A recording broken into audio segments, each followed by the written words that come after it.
Hay algo que los escépticos no han podido responder de manera satisfactoria.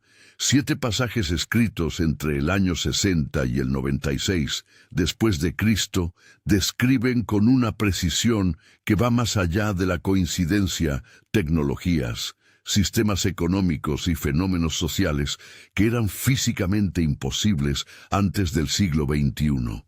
No hablamos de metáforas religiosas vagas, ni de interpretaciones forzadas que cualquiera podría aplicar a cualquier época. Hablamos de textos que usan términos técnicos específicos para describir realidades concretas que ningún ser humano del primer siglo podía imaginar, y que hoy cualquier persona con acceso a las noticias puede verificar con sus propios ojos.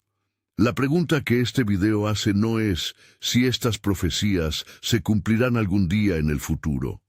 La pregunta, la única que importa ahora mismo en marzo de 2026, es si ya están sucediendo mientras ves este título. Imagínate por un momento que estás en el año 60 después de Cristo.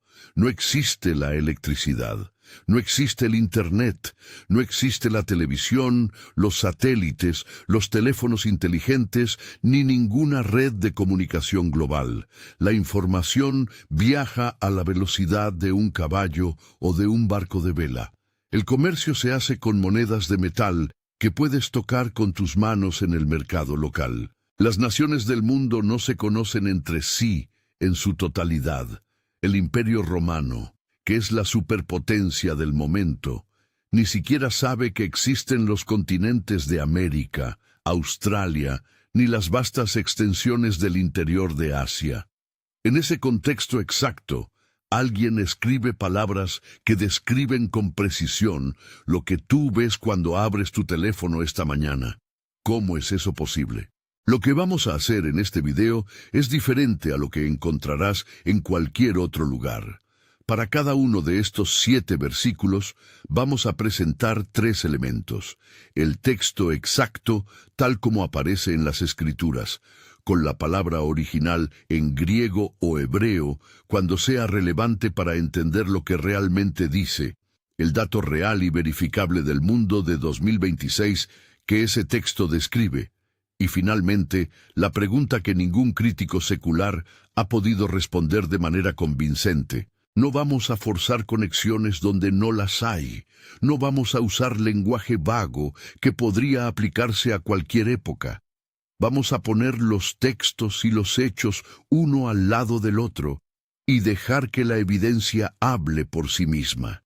Porque la evidencia, cuando la examinas honestamente, habla muy fuerte. Antes de seguir adelante, si este tipo de revelación bíblica habla a tu espíritu, suscríbete a este canal ahora mismo.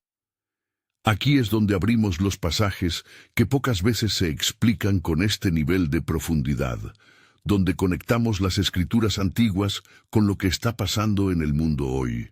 Esto es solo el comienzo. El primer versículo viene del libro del Apocalipsis, capítulo 11, versículo 9. Para entender por qué este texto es tan extraordinario, necesitas entender el contexto en que fue escrito.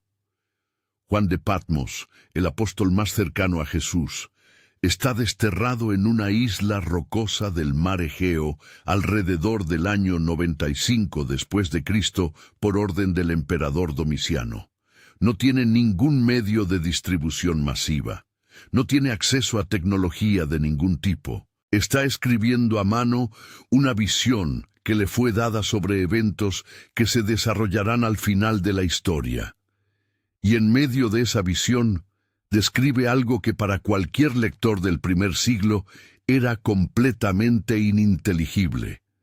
Algo que ningún ser humano de su época podría haber imaginado como posible. El versículo dice lo siguiente: y los de los pueblos, tribus, lenguas y naciones verán sus cadáveres por 3 días y medio, y no permitirán que sean sepultados en los sepulcros.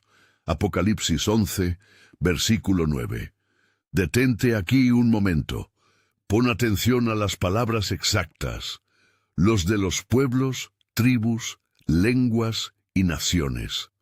Esta es una fórmula que Juan usa repetidamente en el Apocalipsis para describir no un grupo regional ni los habitantes de una ciudad, sino la totalidad de la humanidad en su diversidad completa. Y lo que describe no es que algunos grupos reciben la noticia o que los vecinos de la región se enteran. Toda la humanidad, representada en su diversidad total, observando el mismo evento al mismo tiempo. En el año 95 después de Cristo, ¿qué mecanismo existía para hacer eso posible?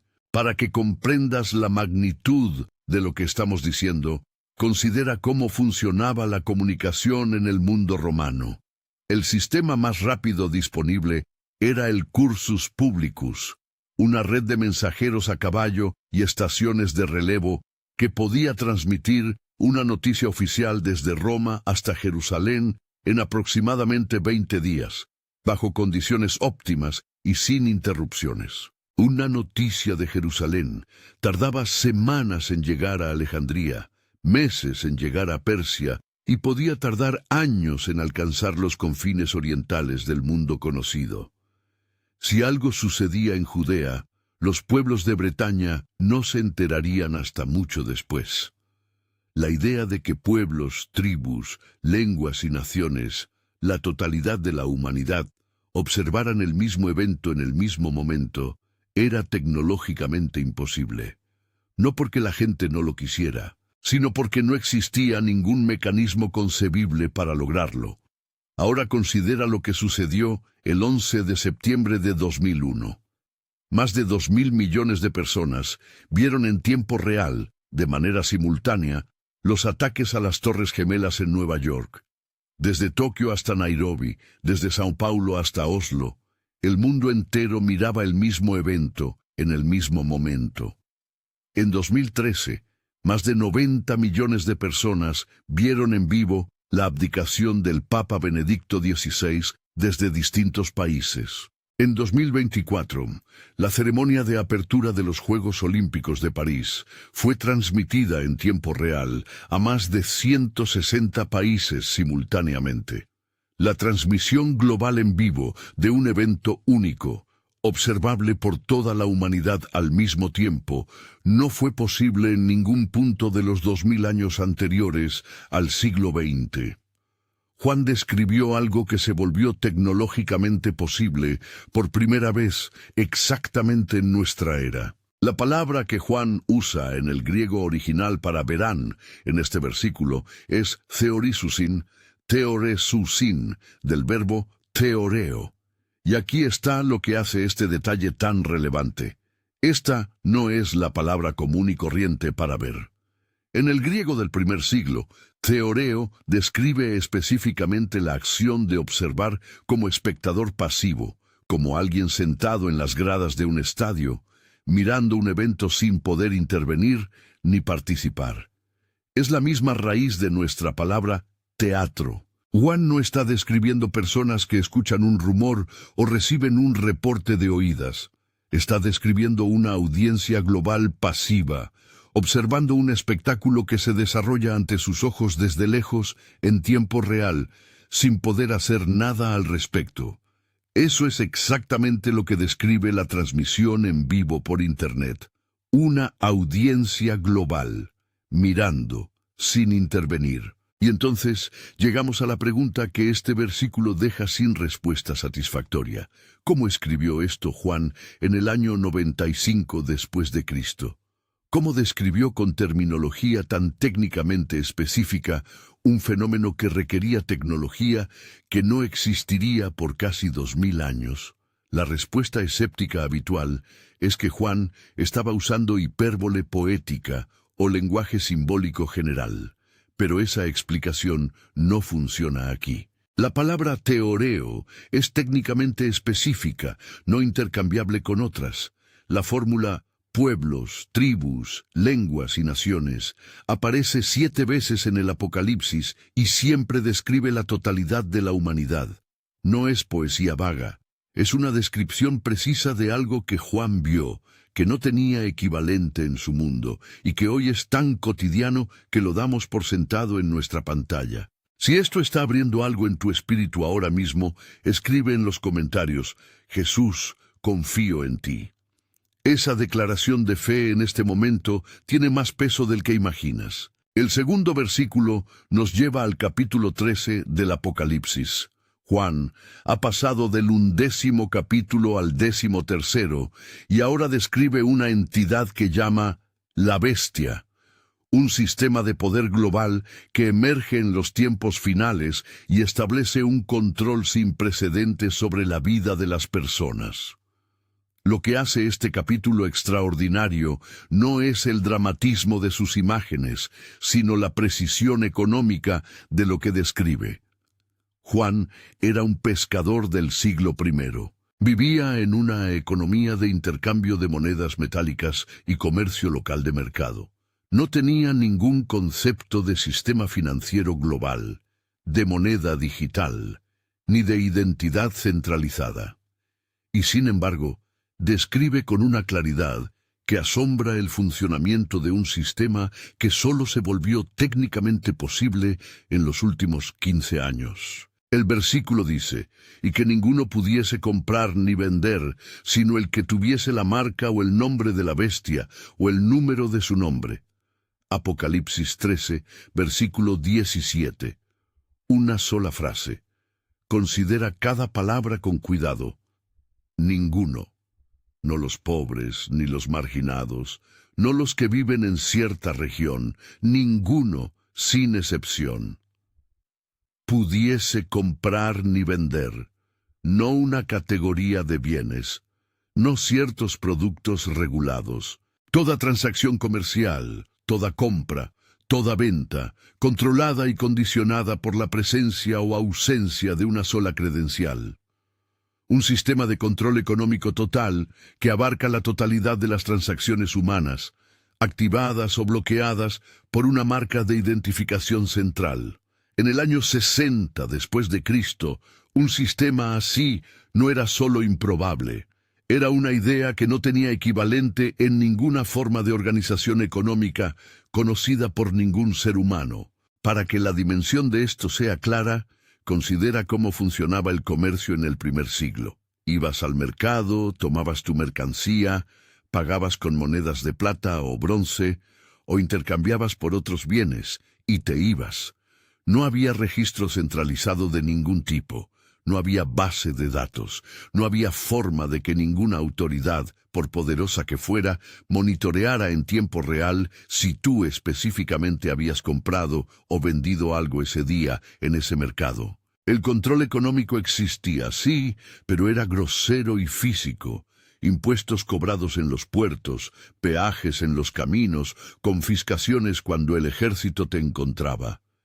Impedir que una persona específica comprara o vendiera en cualquier lugar del mundo en tiempo real requería una infraestructura tecnológica que no existiría por 20 siglos. Ahora considera esto. En 2021, Nigeria lanzó el Naira, la primera moneda digital de Banco Central de África, con la capacidad técnica de rastrear cada transacción de cada usuario en tiempo real. En 2024, el Banco Central Europeo se encontraba en fase avanzada de pruebas del euro digital. El gobierno de China ha implementado el yuan digital en más de 30 ciudades, con funcionalidad que permite programar condiciones de uso. Este dinero solo puede gastarse en ciertas categorías de productos, o solo antes de cierta fecha, o solo si el titular cumple determinados criterios establecidos por el gobierno. En Suecia y Dinamarca, las transacciones en efectivo representan menos del 4% del comercio total.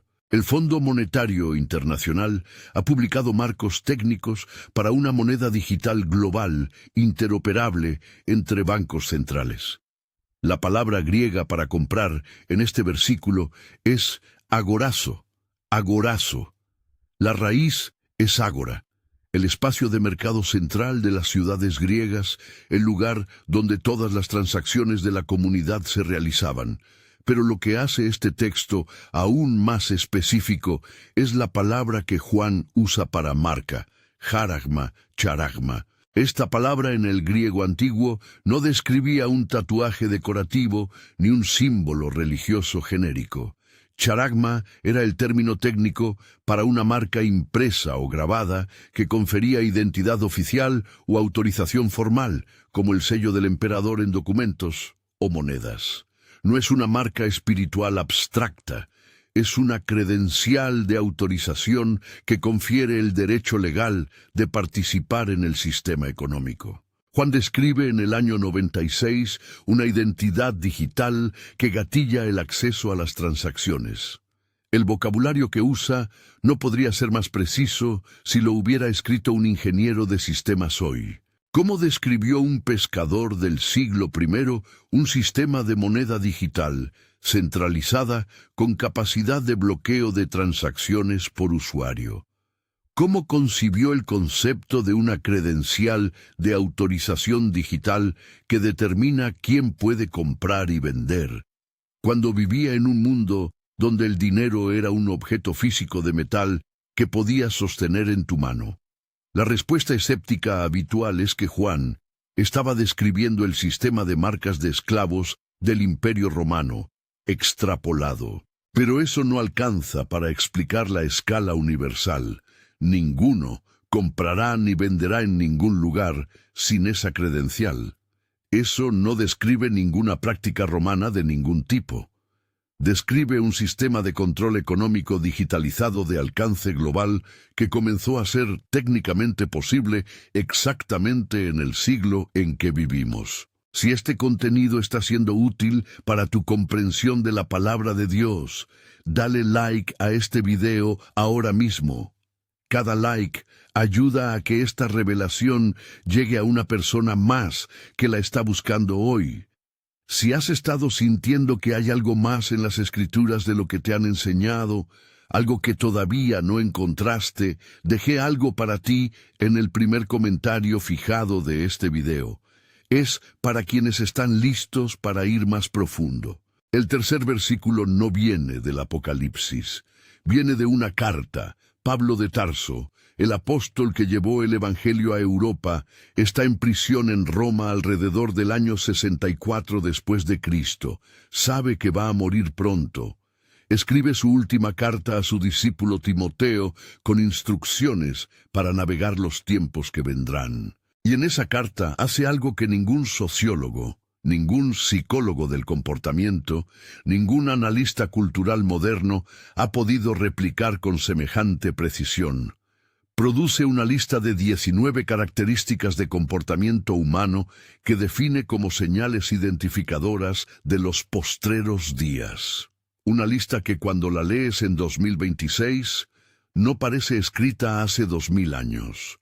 Parece escrita la semana pasada. El texto dice exactamente esto: en los postreros días vendrán tiempos peligrosos, porque habrá hombres amadores de sí mismos, codiciosos, vanagloriosos, soberbios, blasfemos, desobedientes a los padres, ingratos, impíos, sin afecto natural, implacables, calumniadores, intemperantes, crueles, aborrecedores de lo bueno, traidores, impetuosos, infatuados, amadores de los deleites más que de Dios, que tendrán apariencia de piedad, pero negarán la eficacia de ella. Y segunda de Timoteo, capítulo 3, versículos 1 al 5. 19 características. Pablo no está escribiendo poesía ni haciendo una advertencia moral genérica que podría aplicarse a cualquier época difícil de la historia. Está catalogando con precisión clínica un conjunto específico de comportamientos que aparecerán juntos, en combinación, como señal identificadora de una era particular. Vamos a recorrerlos. Amadores de sí mismos. En griego philauti, philautoi. El amor propio elevado a principio organizador de la vida. En 2012, los diccionarios de Oxford eligieron selfie como la palabra del año. En 2024, Instagram tiene más de 2.000 millones de usuarios activos cuyo modelo de negocio completo está construido sobre la autopromoción individual como moneda social. La economía de los influencers, personas que literalmente se venden a sí mismas como producto, mueve más de 21.000 millones de dólares al año globalmente, según el informe de Influencer Marketing Hub. En ningún periodo anterior de la historia humana había existido una infraestructura tecnológica diseñada específicamente para amplificar el amor propio como forma de obtener estatus, ingresos y poder. Pablo puso esto como el primero de la lista, la característica que abre todas las demás. Blasfemos, calumniadores, intemperantes. El término griego para calumniadores es diaboli, diaboloi. No es una coincidencia de raíz, es exactamente la misma palabra de la que viene diablo. Literalmente describe a quienes lanzan acusaciones a distancia para destruir reputaciones. En 2023, la red social X, anteriormente Twitter, procesaba más de 500 millones de publicaciones al día, y estudios del MIT documentaron que el contenido falso y difamatorio se propaga 6 veces más rápido que la información veraz. La BBC documentó ese mismo año que la cultura de la cancelación había afectado de manera severa la vida y las carreras de miles de personas, la gran mayoría de ellas a partir de acusaciones anónimas no verificadas. Intemperantes, acrateis sin autocontrol. El usuario promedio de smartphone en 2024 toca su pantalla más de 2.700 veces al día según Deloitte. Pablo describió eso en el año 64. Sin afecto natural, en griego astorgi, astorgoi. La raíz storge describía en el primer siglo el amor natural de familia, el vínculo instintivo entre padres e hijos que no necesita ser enseñado ni construido porque es parte de la naturaleza humana. Astorgoi es exactamente su ausencia. En los Estados Unidos, más de 40 millones de personas reportan vivir completamente aisladas sin ningún vínculo familiar significativo, según datos del Instituto Americano de Salud Pública. Las tasas de fertilidad en los países del hemisferio norte han caído por debajo del nivel de reemplazo poblacional. El abandono de adultos mayores por parte de sus hijos adultos ha aumentado 140% desde el año 2000, según datos del AARP. La Universidad de Chicago documentó que más del 54% de los adultos americanos se describen a sí mismos como crónicamente solos. Storge, desapareciendo. Tendrán apariencia de piedad, pero negarán la eficacia de ella. Esta es la más perturbadora de toda la lista, y Pablo la deja deliberadamente para el final. La palabra griega para apariencia es morfosis, una forma exterior, una estructura visible, sin la sustancia interna que debería sostenerla.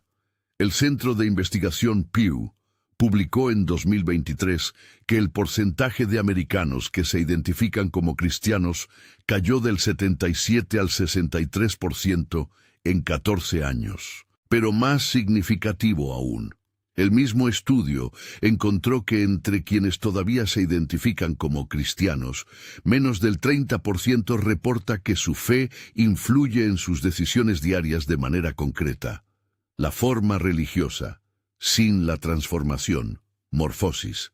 La apariencia sin la eficacia. 19 comportamientos, amadores de sí mismos, codiciosos, vanagloriosos, soberbios, blasfemos, desobedientes a los padres, ingratos, impíos, sin afecto natural, implacables, calumniadores, intemperantes, crueles, aborrecedores de lo bueno, traidores, impetuosos, infatuados, amadores de los deleites más que de Dios, con apariencia de piedad pero negando su eficacia.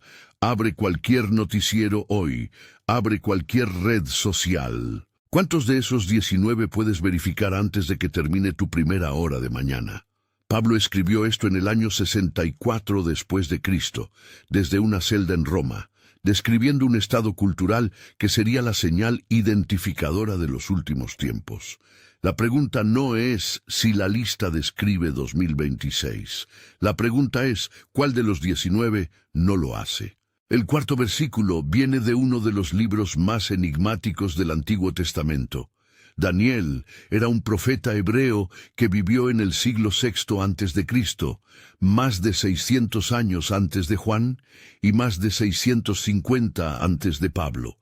Escribe en Babilonia, en el exilio, después de recibir visiones sobre los tiempos finales que él mismo admite no comprender completamente. Al final de su libro, en el capítulo 12, un ángel le da la instrucción de sellar las visiones, y luego hace una declaración específica sobre la naturaleza del tiempo del fin. Una declaración que, cuando se coloca junto a los datos del año 2026, produce una ecuación que Daniel escribió 2600 años antes de que sus variables existieran. El versículo dice, «Pero tú, Daniel, cierra las palabras y sella el libro hasta el tiempo del fin. Muchos correrán de aquí para allá, y la ciencia se aumentará». Daniel 12, versículo 4. Hay dos elementos en esta declaración, y los dos son verificables. Primero, muchos correrán de aquí para allá. En el hebreo original, el verbo es shvet, shat, que describe movimiento rápido, incesante, en múltiples direcciones. Y segundo, la ciencia se aumentará. La palabra para ciencia o conocimiento es da'at, y el verbo para aumentará es tirbe, del verbo raba, que en hebreo no describe un crecimiento gradual y lineal, sino una multiplicación exponencial que se acelera a sí misma. Daniel no dijo que los libros aumentarían. Dijo que la capacidad de conocer se multiplicaría de manera sin precedentes. Muchos correrán de aquí para allá. En el año de la muerte de Cristo, viajar de Jerusalén a Roma tomaba entre 3 y 4 semanas en condiciones ideales. Un viaje de Jerusalén a China era una expedición que tomaba años. En 1970, la Organización de Aviación Civil Internacional registraba aproximadamente 11 millones de pasajeros aéreos internacionales en todo el año.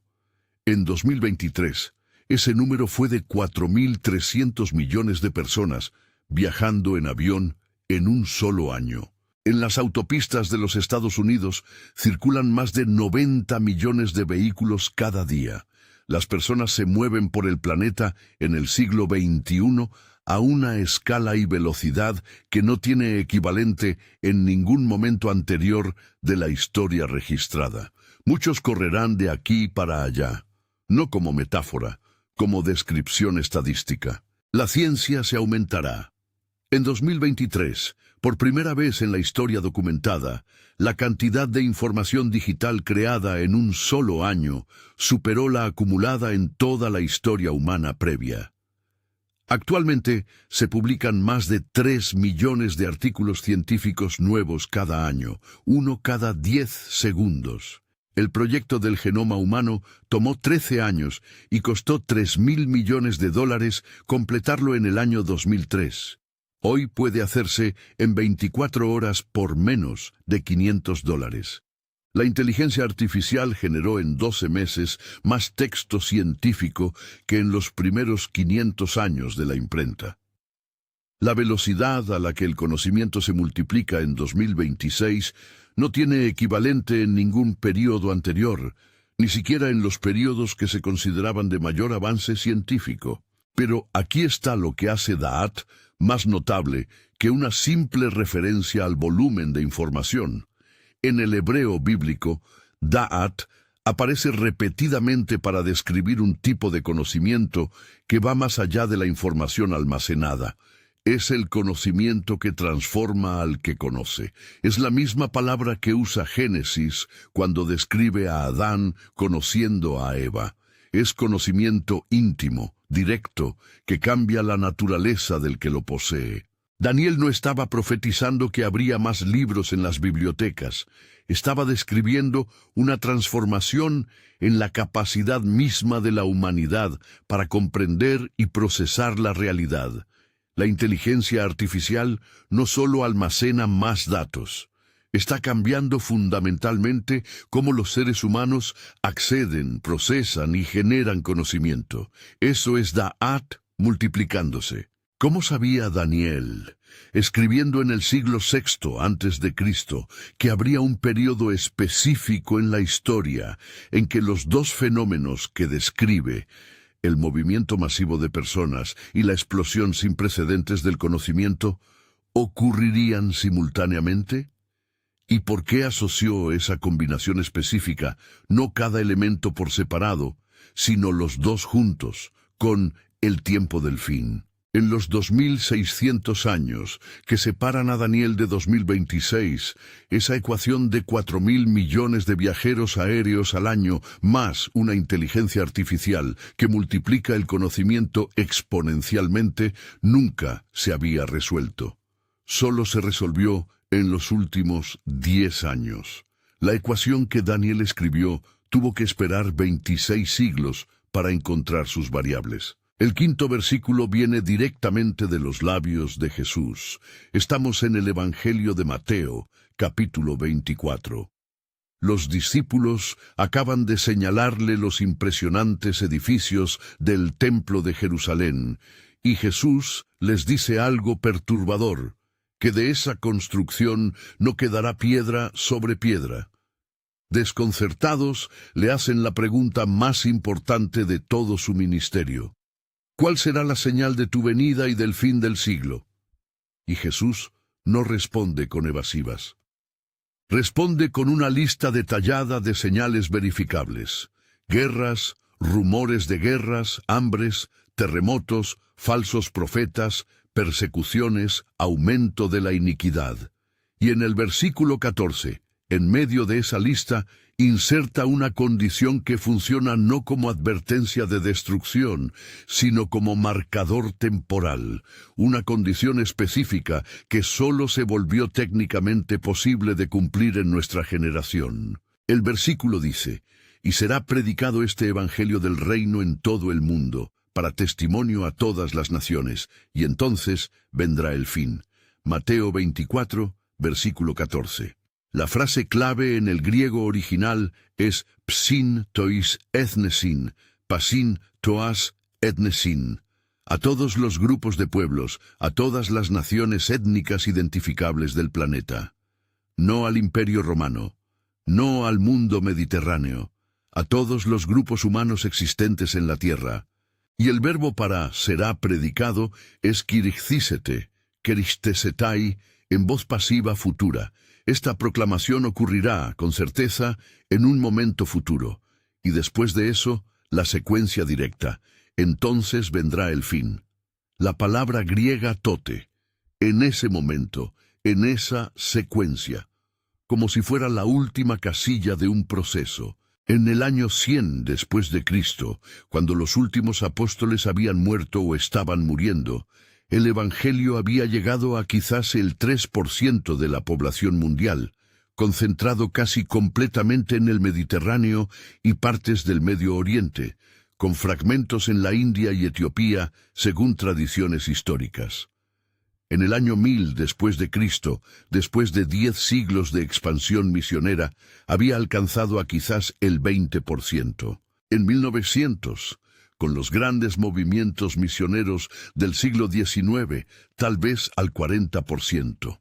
Llegar a todas las naciones, a cada grupo étnico identificable del planeta, requería una tecnología de distribución de información que no existía, hasta que existió. Considera estos datos.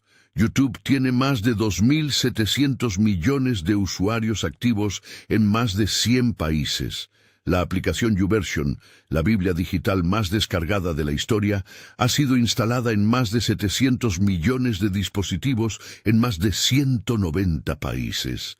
El Nuevo Testamento está disponible actualmente en más de 1.575 idiomas. La organización Wycliffe Bible Translators proyecta que para el año 2033 tendrán traducidos por lo menos los evangelios en todos los idiomas activos documentados del planeta. En 2024, Organizaciones misioneras con tecnología satelital transmiten el Evangelio en audio a regiones donde la Escritura aún no llega. Jesús dijo, todas las naciones. Por primera vez en 2000 años, eso está técnicamente al alcance de nuestra generación. Y aquí está lo que no debes pasar por alto. Jesús no dijo, y después de mucho tiempo vendrá el fin. No dijo, eventualmente llegará. Dijo Tote, entonces, en esa secuencia, como consecuencia directa. En toda la historia humana, hasta el siglo XXI, esa condición de alcanzar a todas las naciones era imposible de cumplir técnicamente. No porque los misioneros no lo intentaran con todo, sino porque la tecnología para transmitir información a cada rincón del planeta no existía. Ahora sí existe. Y Jesús dijo que después de que esa condición se cumpla, entonces vendrá el fin. No en el siglo XXII, en esa secuencia, en ese momento. Tote. El sexto versículo vuelve al capítulo 13 del Apocalipsis, pero esta vez no habla del sistema económico. Habla de algo que muchos estudiosos consideran aún más revelador, la estructura política del tiempo final. Juan describe a la bestia recibiendo un tipo de autoridad que, en términos concretos, no era posible en ningún período de la historia humana hasta hace pocas décadas. Una autoridad que requería, para ser real y operativa, la existencia de una infraestructura política global que simplemente no existía antes del siglo XX. Una infraestructura que el mundo ha estado construyendo pacientemente, acuerdo por acuerdo, tratado por tratado, desde 1945, desde el fin de la Segunda Guerra Mundial. El versículo dice, también se le dio autoridad sobre toda tribu, pueblo, lengua y nación. Apocalipsis 13, versículo 7, la misma fórmula de totalidad que Juan usa para describir la humanidad completa, no sobre el Mediterráneo, no sobre el mundo conocido de la época, sobre toda tribu, toda lengua, toda nación, sin excepción. Una autoridad que se extiende sobre la totalidad de los grupos humanos del planeta. Pon atención a la construcción del versículo, se le dio autoridad. Dan no dijo, conquistó autoridad. No dijo, tomó autoridad por la fuerza. La autoridad le fue dada. Alguien se la entregó. ¿Cuándo en los 2000 años de historia anterior a nuestro siglo existió una estructura con ese alcance sobre toda nación? El Imperio Romano, en su apogeo, controlaba quizás el 30% de la población mundial conocida y no tenía idea de que existían las Américas, Australia, ni gran parte de Asia. Alejandro Magno construyó el mayor imperio continental de su era, pero su dominio nunca alcanzó a toda nación. El imperio mongol del siglo XIII fue el mayor en extensión territorial, pero operaba sin ningún marco de gobernanza institucional que unificara la autoridad sobre toda nación, en el sentido que Juan describe. La Organización de las Naciones Unidas tiene 193 Estados miembros, literalmente todas las naciones reconocidas del planeta. El Fondo Monetario Internacional tiene poder de condicionar economías nacionales soberanas a través de sus condiciones de préstamo. El Foro Económico Mundial tiene acceso directo a líderes de más de 140 países. Esta es la primera vez en la historia que existe algo parecido a una estructura con alcance sobre toda nación. La palabra griega para autoridad en este versículo es exousia, exousia, y esto es fundamental para entender lo que Juan está describiendo. Exousia en el griego del primer siglo no describe poder conquistado militarmente, describe autoridad delegada, transferida de manera voluntaria de quien la tiene a quien la recibe. Es la misma palabra que Jesús usa en Mateo 28 cuando dice que toda autoridad me ha sido dada. Es la autoridad que alguien posee porque otro se la otorgó legítimamente. Juan no está describiendo un conqueror que toma el mundo por la fuerza. Está describiendo un proceso en el que los estados nacionales voluntariamente transfieren aspectos de su soberanía a una estructura supranacional. La soberanía no será tomada por la fuerza, será cedida por consentimiento. Considera lo que está sucediendo en tiempo real. En 2023, la Organización Mundial de la Salud negoció un tratado internacional que habría dado a esa organización autoridad vinculante sobre las respuestas sanitarias de los estados nacionales durante emergencias de salud pública, potencialmente por encima de las constituciones y legislaciones nacionales. El tratado no fue ratificado en esa ronda de negociaciones, pero el proceso sigue activo. La Unión Europea, como experimento político sin precedente histórico, ya ha transferido aspectos sustanciales de soberanía de 27 estados nacionales a un cuerpo supranacional. Juan, en el año 96, describió exactamente este patrón. Una entidad que recibe exousia sobre toda nación, no la toma, la recibe, porque las naciones se la entregan. La soberanía no será arrebatada.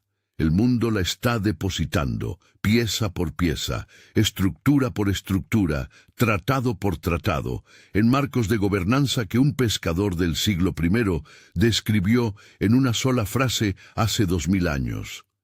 Juan no describió conquistas militares ni imperios construidos por la fuerza.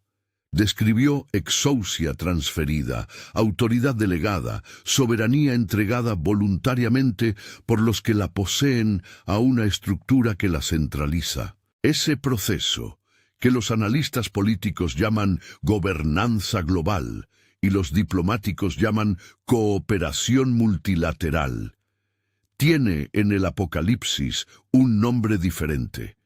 Y el nombre que Juan le da no depende de las intenciones de quienes participan en el proceso, depende del resultado que el proceso produce.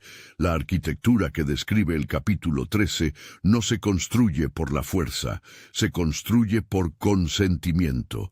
Esa es la diferencia que hace que sea tan difícil de ver mientras está sucediendo. El 7º versículo viene del propio Jesús, esta vez del Evangelio de Lucas, capítulo 21. Y es posiblemente el más perturbador de los 7, no por los sistemas que describe, sino por lo que describe del estado psicológico y emocional de la humanidad entera.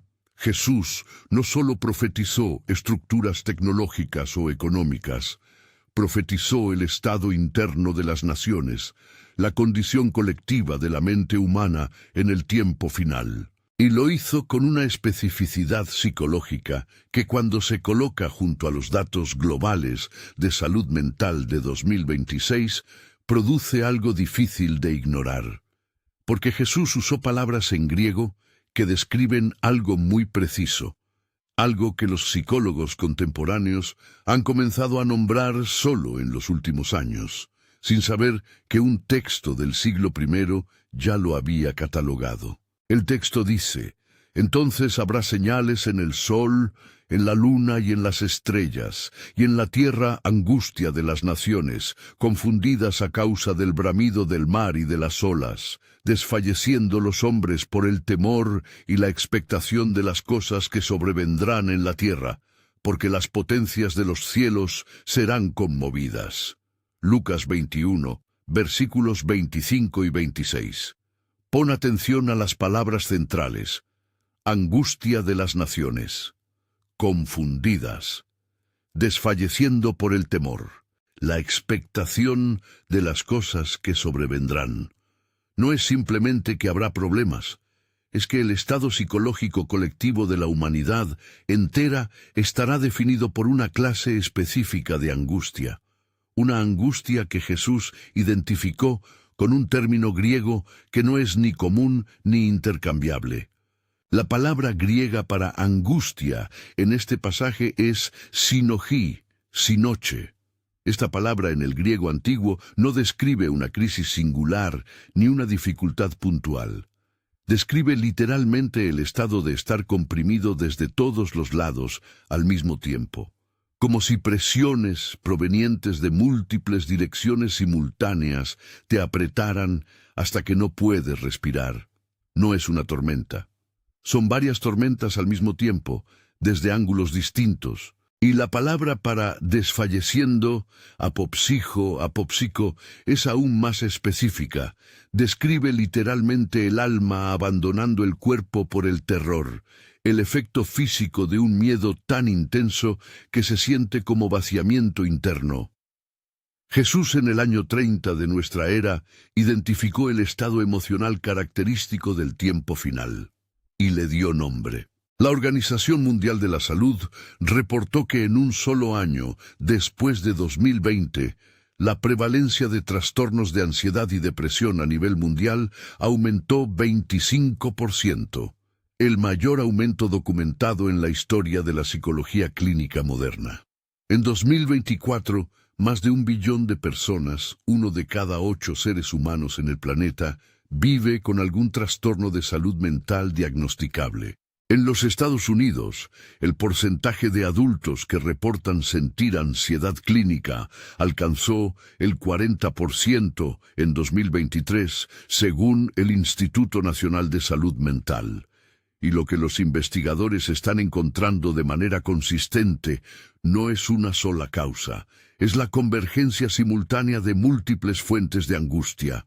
Pandemia, inflación, inestabilidad geopolítica, amenaza climática, desinformación digital, crisis de identidad cultural.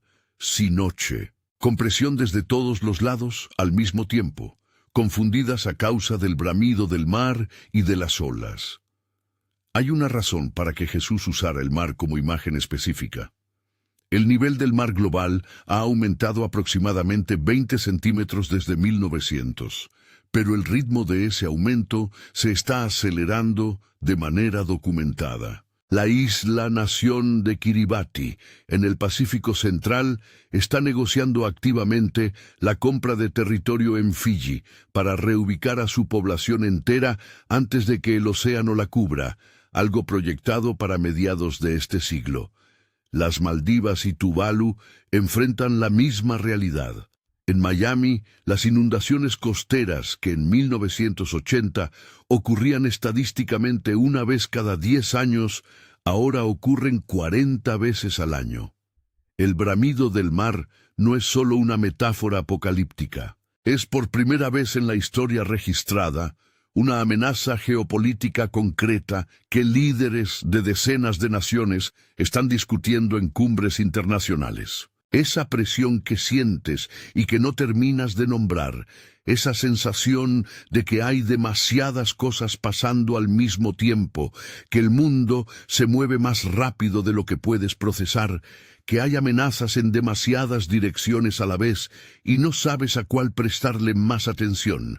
Jesús la vio, la catalogó con 2000 años de anticipación, la llamó Sinoche. No para decirte que eres el primero en sentirla, ni para validarla como algo normal que pasará solo, sino para decirte que la Escritura anticipó exactamente este estado colectivo como señal del tiempo en que vivimos. Y si el libro que lo anticipó con esa precisión también describe lo que viene después de Sinoche y cómo posicionarse en medio de ella, eso merece una atención diferente a la que le das a un artículo de psicología sobre gestión del estrés. El mundo en 2026 llama a esto ansiedad climática, ansiedad existencial, fatiga pandémica, estrés de desinformación. Tiene docenas de términos clínicos, cada uno capturando una dimensión diferente de lo que está pasando en el estado psicológico colectivo de la humanidad. Jesús lo llamó Sinoche en el siglo I y lo asoció directamente, sin ambigüedad, con las señales que preceden a la venida del Hijo del Hombre. La diferencia entre esos dos vocabularios no es solo semántica. Es que uno ofrece diagnósticos sin contexto, categorías sin marco, tratamiento sin causa. El otro ofrece diagnóstico con mapa, y el mapa tiene instrucciones específicas. Cuando esto comience a suceder, no te inclines hacia abajo. Levanta la cabeza, porque lo que está comprimiendo al mundo desde todos los lados no es el final de la historia, es el prólogo de lo que viene después. Estos 7 versículos no son revelaciones dispersas que se pueden conectar con cualquier época de la historia con suficiente creatividad interpretativa. Forman un sistema, un cuadro completo que solo se vuelve visible cuando se observa desde 2026. Transmisión global en tiempo real. Sistema económico centralizado y digitalizado con credencial de acceso. Un perfil cultural de comportamiento colectivo, una explosión sin precedentes del conocimiento y la movilidad humana. Distribución del Evangelio a escala tecnológicamente global, una estructura de gobernanza supranacional que recibe soberanía delegada de las naciones, y un estado de angustia psicológica colectiva de amplitud histórica. Ningún período anterior a nuestra generación tiene todos estos elementos activos al mismo tiempo. Considera lo que significaría la coherencia de ese sistema. Juan escribió en el año 95. Pablo escribió en el 64. Jesús habló alrededor del año 30. Daniel escribió en el siglo VI antes de Cristo. 4 personas, separadas por siglos, escribiendo en 3 idiomas diferentes, en circunstancias completamente distintas, sin posibilidad de coordinación entre ellas.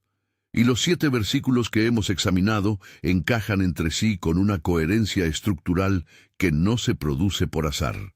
El sistema de transmisión global, que permite que todo el mundo vea en Apocalipsis 11, hace posible la predicación a todas las naciones de Mateo 24. El sistema económico digitalizado de Apocalipsis 13:17 opera dentro de la estructura de gobernanza supranacional de Apocalipsis 13:7. El perfil cultural de 2 de Timoteo 3 produce exactamente el estado de sinoche que Lucas 21 describe. No son paralelos coincidentes, son piezas de la misma arquitectura. ¿Por qué escribirían estas cosas? Esa es la pregunta que ningún análisis puramente literario o histórico responde de manera satisfactoria. ¿Por qué Juan describiría una transmisión global en tiempo real en el año 95? ¿Por qué Pablo produciría en el 64 un catálogo de comportamientos que describe con precisión la sociedad digital del siglo XXI? ¿Por qué Daniel asociaría en el siglo VI antes de Cristo la explosión del conocimiento y el movimiento masivo de personas con el tiempo del fin? La respuesta escéptica es que estamos forzando conexiones donde no las hay. Pero el problema con esa respuesta es el lenguaje original. Theoreo, charagma, philautoi, da'at, tote, exousia, sinoche. Palabras técnicas, específicas, que no son intercambiables con otras, y que describen con exactitud realidades de 2026. Solo hay una explicación honesta para eso. Jesús mismo la dio. En Juan 14, versículo 29, dijo estas palabras: «Y ahora os lo he dicho antes que suceda, para que cuando suceda, creáis». Esa es la función de la profecía bíblica. No es predicción para satisfacer curiosidad. No es astrología reformulada con vocabulario religioso. Es información dada con anticipación específicamente para que, cuando los eventos ocurran, el reconocimiento sea posible. La profecía no fue escrita para las personas que vivieron en el año 60, que no podían comprender gran parte de lo que Juan veía. Fue escrita para los que vivirían en el momento en que esas realidades se volverían visibles. Fue escrita, en parte, para la generación que puede abrir un noticiero de 2026 y leer los 7 versículos de este video uno al lado del otro. Y aquí está algo que necesitas escuchar con claridad, porque es fácil malinterpretar el propósito de lo que hemos estado haciendo en este video. Esto no es una invitación al terror, no es un llamado al fatalismo ni a la desesperanza. La profecía bíblica no fue diseñada para paralizar. El libro del Apocalipsis, con toda su intensidad dramática, no fue escrito para aterrorizar a quienes creen. El navegante que tiene el mapa y sabe dónde están los arrecifes no es el más asustado del viaje, es el más orientado. Conocer que los eventos actuales encajan en un patrón que fue anticipado hace 2000 años no es razón de pánico, es razón de claridad. Y la claridad, a diferencia del pánico, permite decidir. Jesús lo sabía. En el mismo capítulo 21 de Lucas, después de describir todas estas señales, las angustias, el bramido del mar, el desfallecimiento de los hombres, dijo algo que sus discípulos probablemente no esperaban. Versículo 28. Cuando estas cosas comiencen a suceder, erguíos y levantad vuestra cabeza, porque vuestra redención está cerca. No dijo, cuando estas cosas comiencen, escóndanse. No dijo, acumulen provisiones. Dijo, erguíos. El verbo griego anakipto, describe el movimiento específico de levantar la cabeza después de haberla tenido inclinada bajo un peso. Es una instrucción de postura para quienes conocen el mapa. Cuando el mundo se dobla bajo la presión sin noche, el creyente que entiende qué significa esa presión no se inclina con él. Se levanta. En la misma conversación donde predijo estas señales, Jesús dijo a sus discípulos en Juan 14, versículo 1, «No se turbe vuestro corazón. Creéis en Dios, creed también en mí». La palabra griega para turbe es tarazo, que describe el estado del agua cuando es agitada violentamente, cuando pierde su superficie tranquila y se vuelve impredecible y tempestuosa. Jesús estaba diciendo, no permitan que su interior sea como el mar que este mismo capítulo describe bramando afuera. El mundo afuera tiene razones para el desfallecimiento, para la sinoche, pero quien entiende lo que está pasando tiene acceso a algo que ese mismo sistema no puede digitalizar, ni comprar, ni vender. Una paz que los tratados supranacionales no pueden generar y que ningún CBDC puede tokenizar. Y aquí está el detalle que completa el cuadro. En el capítulo 7 del Apocalipsis, justo antes de que se abra el séptimo sello, un ángel grita a los 4 ángeles que sostienen los vientos de la tierra: «No hagáis daño a la tierra, ni al mar, ni a los árboles, hasta que hayamos sellado en sus frentes a los siervos de nuestro Dios». El mismo libro que describe el sistema económico de la charagma, la credencial de la bestia, describe también un sello completamente diferente: el sello de Dios sobre los que son suyos. Hay 2 sistemas de credenciales en el Apocalipsis: la marca que gatilla el acceso al mercado y el sello que protege en medio del juicio, y el texto es explícito en la secuencia. Antes de que los juicios comiencen, los siervos de Dios son sellados. La primera decisión que importa no es técnica, no es geopolítica, no es financiera, es de relación. Porque el sello de Apocalipsis 7 no se obtiene por el lugar donde vives, ni por el dinero que tienes, ni por el nivel de información bíblica que manejas.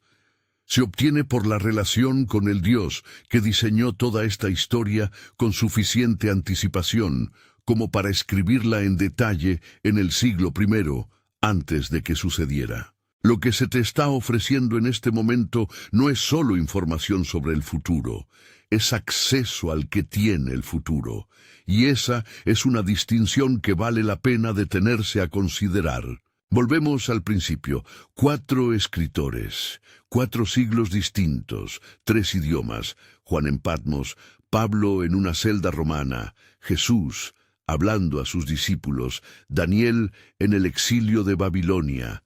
Ninguno de ellos tenía acceso a los demás cuando escribió lo que escribió.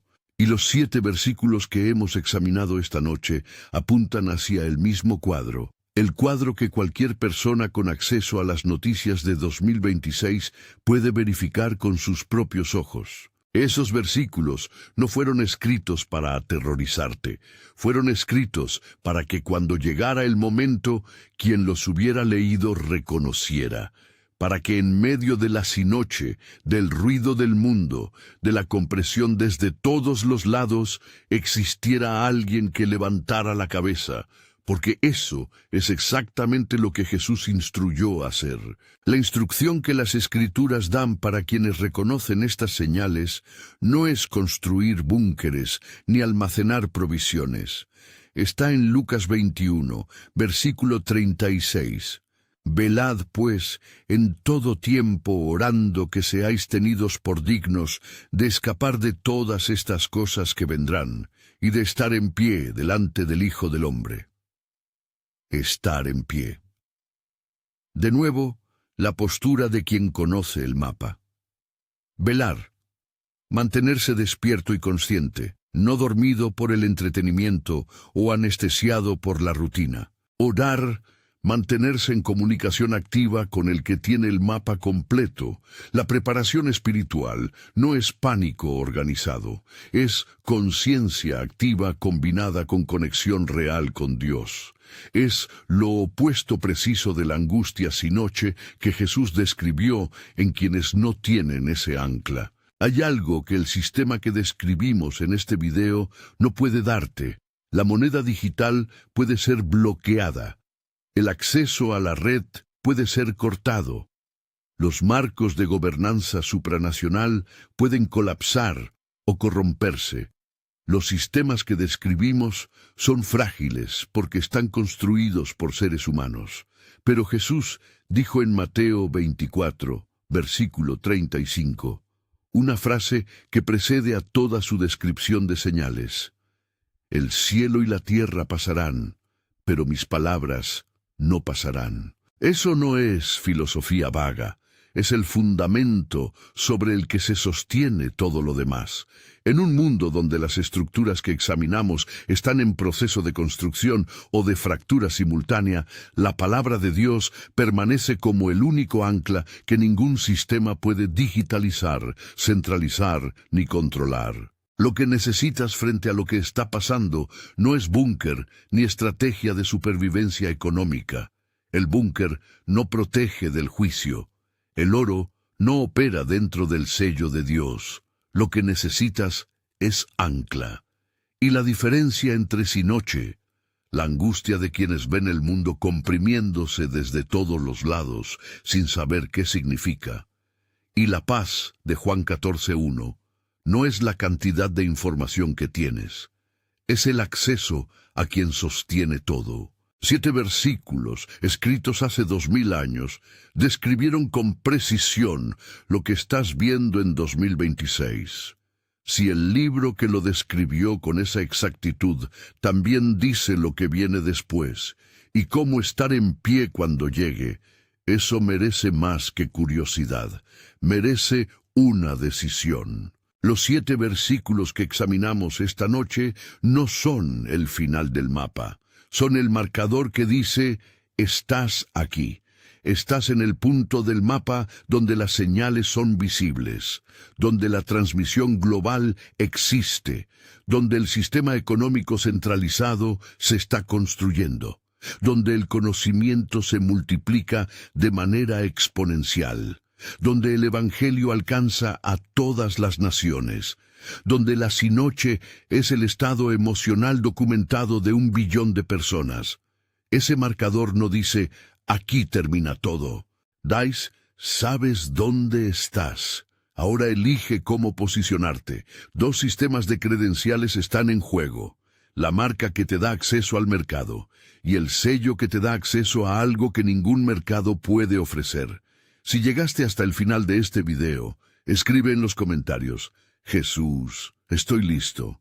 He colocado otro video en tu pantalla ahora mismo, tu próximo paso en este camino. Gracias por ver, y nos vemos en el próximo video.